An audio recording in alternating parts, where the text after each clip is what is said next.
Hey,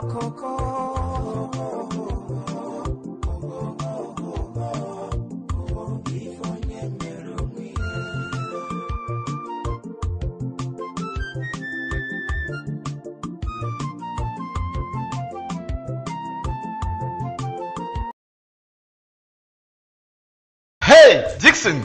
Jim Lou. Dixon. James.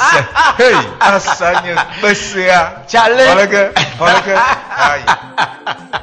Afika yin bala. De como va plenado la fisia. Oh, sérieux, ça me kanji bala gabe ple do mo ma ko ya joro. Le poto le nya fufu di a Dixon. Ya vele va. Jibe ma glo nya overe no. Musle fifi la ya manya nuko ko nya e wonyo. Miapo no la papa mwenye si amuchuba la yi. Eyon boy nyuma va igbo, eyesi me be do afima nya bubu kura yi udara yi. Eye nya ke wo glona o. Ebo ijila di fo de tuguvia. Hey! Akpena maulo, ma wa akpena o. Na glo abloso hala voison. Hey, akpena ma de nkata. Ne la kpe dumba na no tolo gbogere ji alo no atronyu le ji. Nyevele amumo wa mo vwendi unya ku nkata na la kpe dunu ma o. De nkata.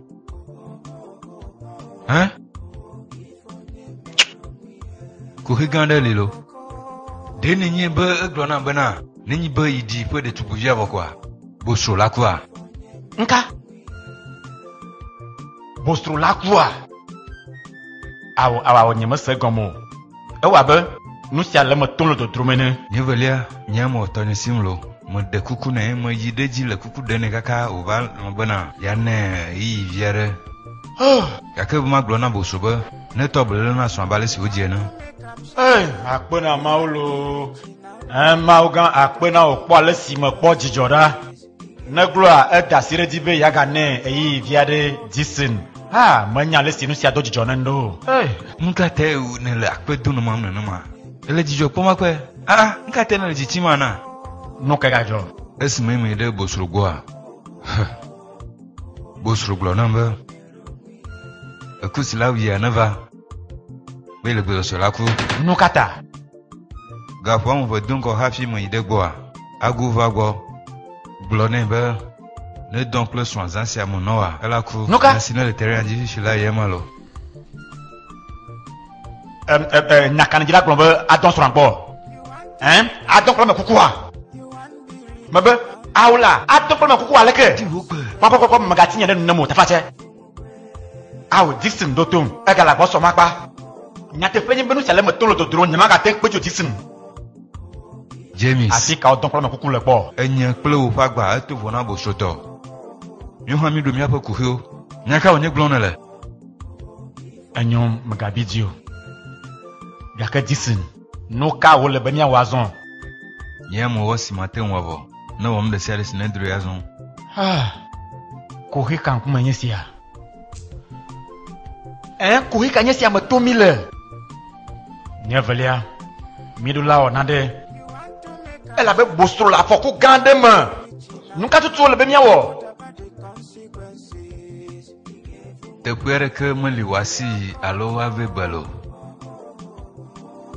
Nous si ne pon kuma ne be wa yiko wa. Afoko no kan nous si nyesia. bio chogwa. Hey.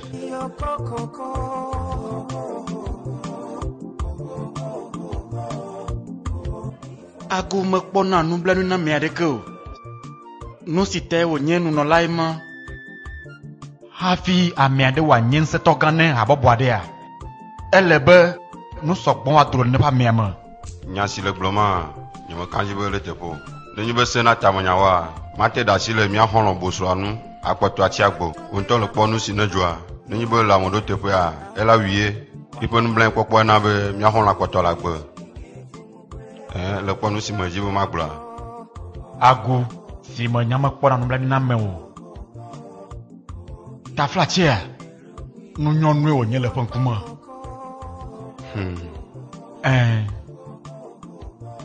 Chuchu ma.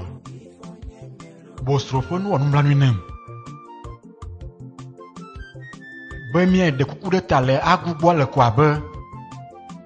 Ale si o konati de Papa be kpete me ne. Agu ma do to mi o negbe ne wo nu si le dime ni ako. Nyevelia, elle veut mia gojojo are. Mi do la dogo le mia no do mo. Mi a ji susu ade ade. Elle veut be nto. Mi do la ji mdodo na bosro apoku hia. Mi na mi no ju ne mi akponya shagbo. Amere ko mi nya. Mi le kaje de mo. Me kan ji be ne mi dogo a. Mi akpon do na bosro apoku hisi akoe. Lesia. Agu si ni mi apo no la gan. Elle veut passer comme be na.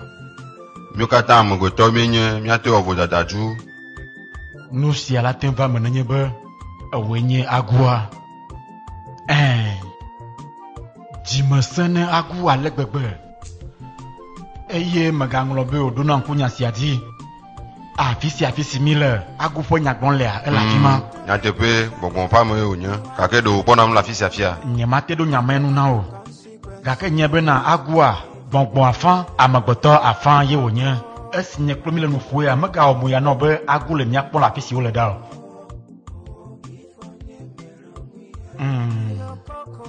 Nka onyo le fude na o. Le jira do avon jina ma.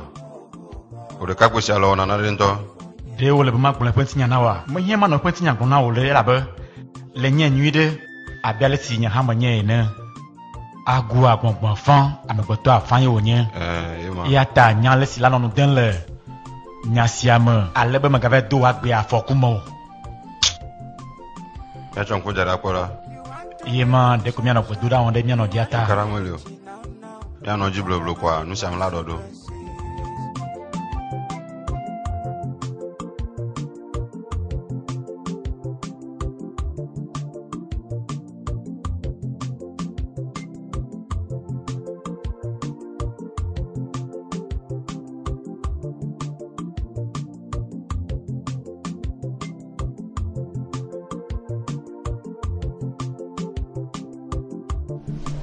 Chale. Abe foje ne amia poto le kudin lo. Vele pa. Ne boss dila to do kuma biere kwa. Ntu mala ba dodi. Enyenye be. Ntu ado nsanwi. Nyama globo ne la nwa amagana sijo. Na sijo a. Chende. Dika. Dele hosebela te wian. Na te wi glon le a. Nka te ma te wi o. Ntu ma popo vo onye. Ni ma blo popo vo onye. Esi ne ko mi na nu fun la fisi a mega mo ya no be la no mi akpondo. Nenyi be kpɔ mi kpɔ de nkedzo nyambara de gblɔ mi le tso ŋua. Deni, vɔvɔ ne lea. Awokrɔ, nyeme le vɔvɔ mu. Enyo. Evɔ va mi ɖe xɔa me. Enyo mi dzo. Nɔlagã. Edo ŋgbena ya de asi le ŋu atsi agbe. Viens ƒe luvɔ mele dzidzɔ kpɔm o. Bosro medze aganɔ agbe o.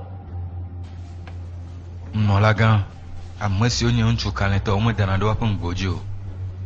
Medo taflatse, manya megbatɔ si la da ɖe nye ŋgbia dzi.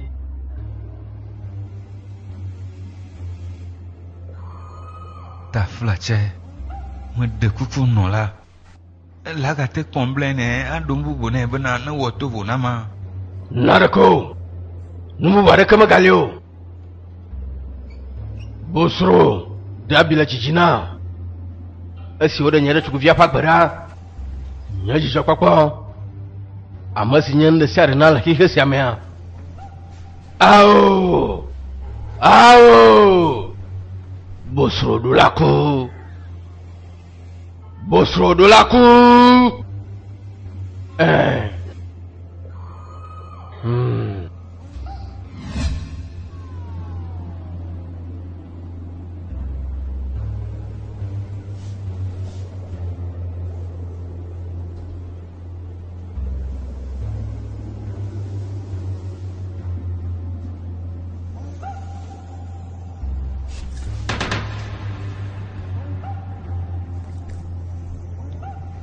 Nuka.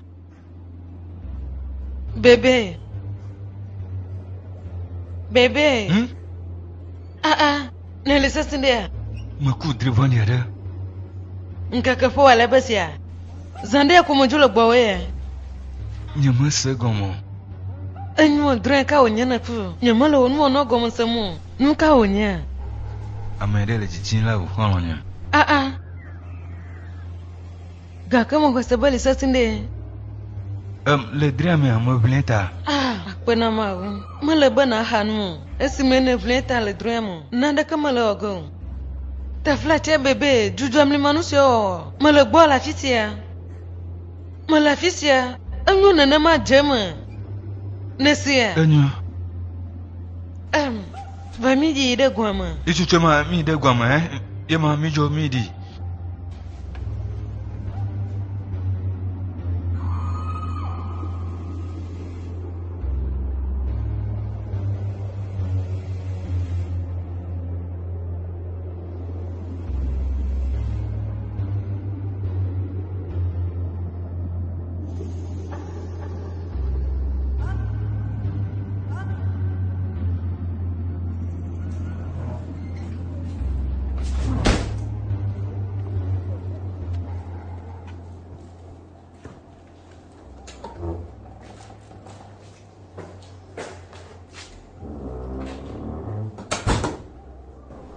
Nyeloloa. Bébé. Nkenye kuhia nka oganya. Nka onya. Ponuna. Alo de dress ne pas tenele nu se ondwa. Malenu hankure nuntaw. Ga kana blona be bleta le drame. Me bleta.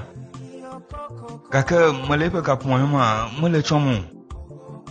Doma ya le na do ojija. Na la nywade nu ka te ma yegbo, ave epo da la peme. Nyante kwa. Alebo osusu mo aja ko nyi ko de drenu. Penao, ke mama de blama imava lesia. Bébé, moi le bon a y aller. Vers le tina donna de cela soplo wesia. Bubu menenya nesia. Penao. Nyamoji ba magakpo. Nano jibi ko ta flate. Wo va magalio. Nene makena oha. Mai mava. Na okaba. Enyo. Ma de go filai.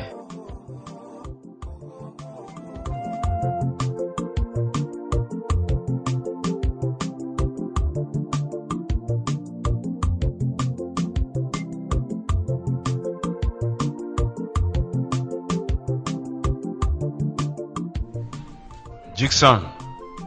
Ne kwa echi kona ba mana kuku de nam no laga. Bo wa da sima chagwe. Ne nyima blo wa nyima gal kuku de gane ko chogwe ji nyima ga de kuku no ne jibe ya ma ne mfa. Ne mo kware ya mo mi vol kokoli ji nyima ga de kuku ne o. Nya de bema. Bosro. Wenya masile nya shagloma. Uhalo. Nye klominye nyure bom no lala te trope tam suju. Jijo nyama. Nusi ole bena wenyi bena be glone bena imate onu si glone na ibe na omo. Aleko. Ne ma chwa de adi do afone hafia. Menye be nusi mo amonyu nya te pa onya gaka.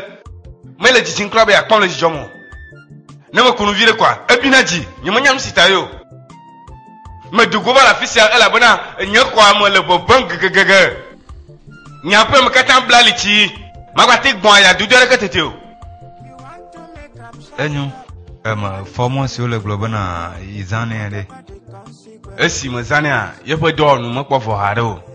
Kaka o halo honya. Nuku kwa de ko bona. Wow. De vima kwa gbojiji. Ye ponchi na le bo ponton mamblo. Yimo ga tin le gbopom le nya pe mo. Wonya lema. Ega tu mandru nyebelia. Azonre nka ogenela. Nyemonyo.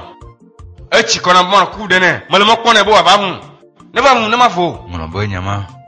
America mala ugo. Mala kukugo le segome. Mala ugo. America mala nyugo. Azon dress le kutu nya po gomode. Kano jijina boga kama flintao. Ejibe am ga ka le flintanya. Le wodina mama. Anyu na mabio. Ne mo vala nya te pon be abu mare. Le la ga te flintanya. Bosro. Nuka tene le susu baro dan kude dokuyo nu. Jison nyama le susu baro ka de kude dokuyo nu nyate pe ko gloma le. Male bobode bo no homo kwa klonchi na kuko. Nyapo no la le jijimba na makuye. Nyate pe mgana mya no blemu. abele si me gbleni amere ke me le ugo enyo masi nyama le kuku go maku a nyama so nya go nka tena le so gbon do hale du ko me nevelia bosuro to mo lo fofia la vie si lulu lo ka tan la fois man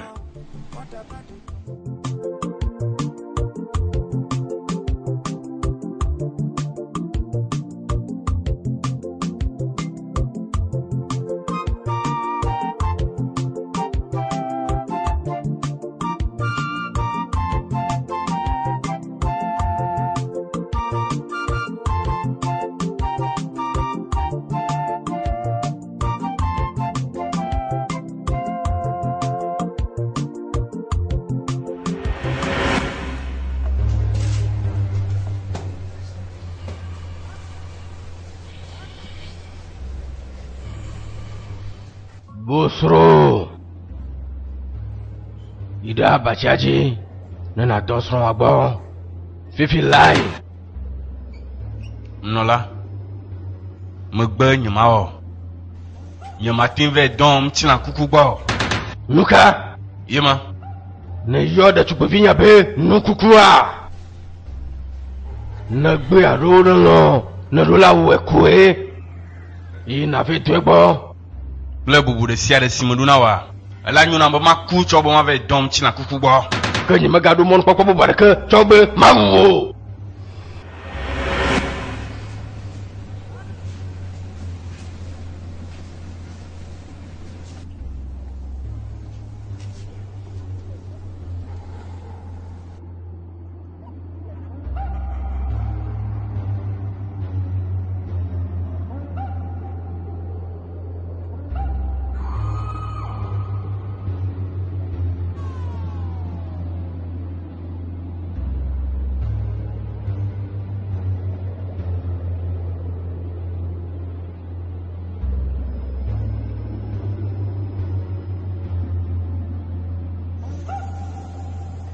mi cheda ni numa vo mi jura le gbo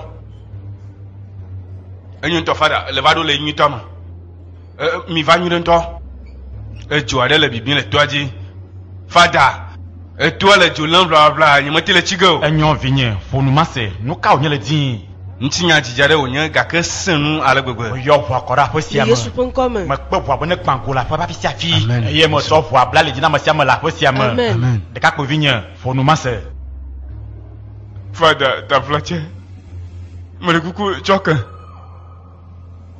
fada ne kwa mo le sete habo boare ma Yesu Kristo Eh. oh ma onye kwanu la nui mo wa je ga nyi matin dala kwa mo wa mo va mbo vote la tu a mo cho mi apom no la fo de tukuvia cho sabo Yesu ma va lever tu ga ima ya de ko le jimbo na maku yeji le fu de na gbesi agbegbe fada vote da wonya nya ha nyimo nye bona yepo bie wonya amasi nyimo jesi ware alaka ma afia nye bona mi apom no la fo bi wonya vinye intoglo mi cho de tukbu no vosan vinye menye de mia pon se to gan fa visi onya tayo gake amaga o menyo ma o se wa titre de no gake na ma no vinye nenye be le temfu wonu voma eye ne to wa gbe na Yesu mia de la ela cho wonu vo o ke wo vinye eye no cho wonu vo o ke wa ami ade ke magate do nse de ti o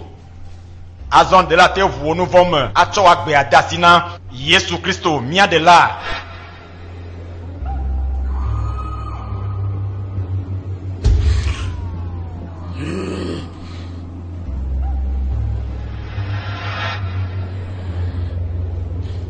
Owa!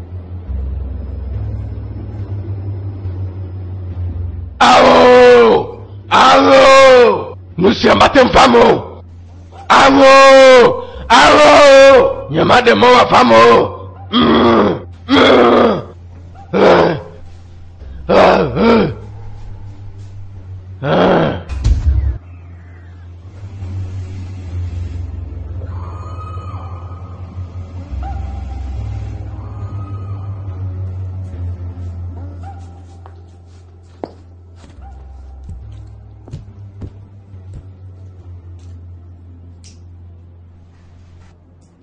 Bébé. Nuka te me dina la blona wo ku heo na mo. Nuka ye wo gagné. Blena. Nyamado ku here ko. Sronye nenye. Eye me jesi onyide. Nada ko kula fudena o. Sron we menye la tin blonya de sia de na. Matin jindudu de no.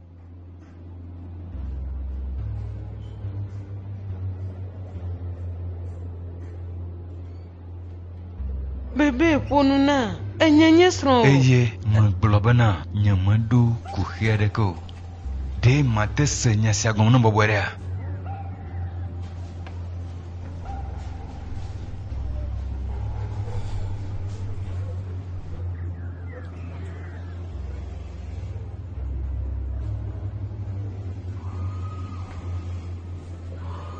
Mokwe bana mole jijimbe ma se vivi na siga sinyon mole ma de sile hwa no onto de ka no hwa mo no hwa mo na volo du ko mo nyulelo nyamo julo gbo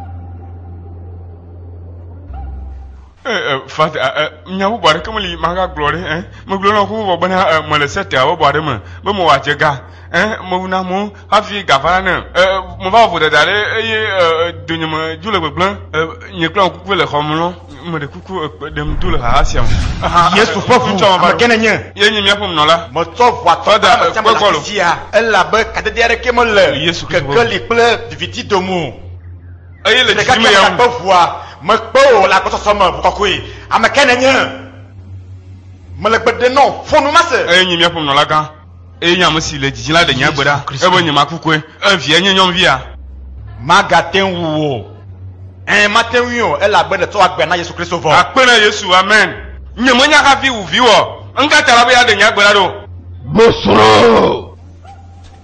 Nuka on s'en va vale. Le hihiano. menye sonye wo nyon ala be kale dere kemele amaku kula gbagbo dumo se nyude menye sonye nyon Para Bosro! Yesu Kristo mia de la Bosro! sembe ne pas wotoli ici Bosro! nyema galo ha bo am Ine de nyama mayawo. le yon si wo maka fere kana mo e chi kona bo ma no hoba kwa kwem chi akuku nga bo nya wo nyon Bosro ne le nyamba mako. elle wo mama npo fifi la eto kokoko afun sen to le wo mama npo nu kala tenwo e mo ne kono be chopa gbe na Yesu Kristo azon si o chopa gbe na Yesu Kristo amaka po mo don sereke de ye fo lu vondio e trozu nu wo yeye eye nye ba fisi na lia te ko kokwe onye vous m'a dit fond me poto le pem Modo to te tiare ke atelu le nyasiamo. ala pa to te la signe elle la be chopa gbe na Yesu Tonye wonya. ye ma gagné to Ye fo lu fwa. Tonye wonya. ala pa ye fo lu pa ma Tonye to wonya. ye fo lu voix Yesu to wonye amesi tore ku savo la tito ganti le kamera fo toadi eye le Yesu fo come ma le gbede fifi la e donne Dieu fifi la e kwa na gbedo ma ne kaka ma ganye to ye fo lu voix la fo to ma nya to Au! O mon pakwa ba mlenye sia. De mana.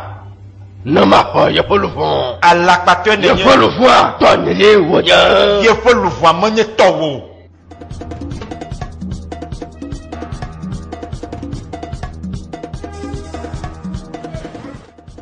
minote afika yimile Amaga, afika mile dua pula yin amaga mi le sisi, ale me miate tiagbe. ye mana se nkejo Amaga no le miema fwe mo da fifi la. Nu si la fi ma mo bobo. Mi apo tawo mi de amakuku edo. Eye si mi de dogwa. Fada va kedi. ya kale tila globe fada Amaga jeme, ncho ade le keke bi mo. Abe pigme no. ele keke bi ma Ema, de ko wa dori afo mo tomo de o son volo. Ele Keke bi keke mo bi le. mo. Ye na mi le sisi me miate tiagbe. Amaga no te mi ado kwa mi aro. le beleke ya mi ba note ni ba do hwa ma bora bo ni ma gba ta na mi ha mi pa mo le keke mi oju fun ba la yin mi cha mi ka gbere mu nya fisi mi atokwi Salomon bla vo ton ma ne agron be ne me zon bali doblo ko titri me han ne ma fon jogbe fun reke o wati kplokple wati zonti fa kona ele asema yada le Yesu Kristo amesi ne kplantuna bali doblo ko titri me e nyi me fon na ne ko afon ko me a male gbede no to me ne bloody filayi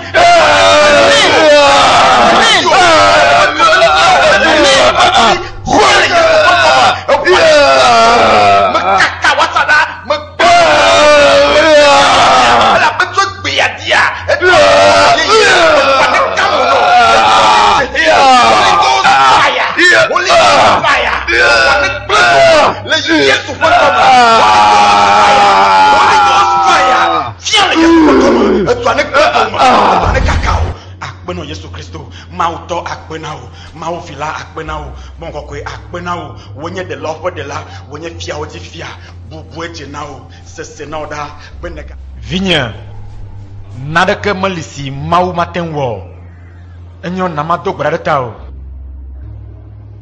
be a listener vuno vogoma eye ne tso wa gbe na Yesu Kristo ta ma do gradetao vinya le bonko kwe fonsen ple ami kokwa si osi na abe Kristo fo no la ye nemea ma dogbara bo acha onu vonko eye amresia si fo nu vonto ke a etrozun ablo de vie ono cho vuda da ko amen le ma utola ple villa paple bon kokwa ya fon comme vinya amen chogbe adia le trozun nu wo yeye eyata aku magado nsia deke de dioko o cho nu vonko Yesu Kristo, Yesu Kristo, Yesu Kristo. Vinya, ocho wonu von ke o, azoncho, nana clan, pon kokuya, pon saint didi vadio. akpeno kaka fada Yake mahlono, maga mame na troide, wakbe ho wadio. Nade kento, magazine dio, nana wo amegalagbo meko. Na manyon le mamea maga no bobore na o ola wo funya abesi meneto ya hatia maton ene nsi akpeno ya ta ide no titi don ple gbododora di mtina kukuwa fada aleke mi awedo ye fo lo bonne gbode molenti fa fama amen la ten idi azon ela be wo nouveau akpeno fada we a hodinye se akpeno kaka azon agbobo kopojo le bibin la fekatama nene make wo le dɔwɔm le o hama wo ma mawu nya na mi nye be ame si le mia mea etri akɔwɔ ame si le hihia mea ya ta ame si le mewo azɔa elolo wu ame si le hihia mea dzo yi le ŋutifafa me eye mega nu vɔ ke o enyu musi akpe kaka ma ode ji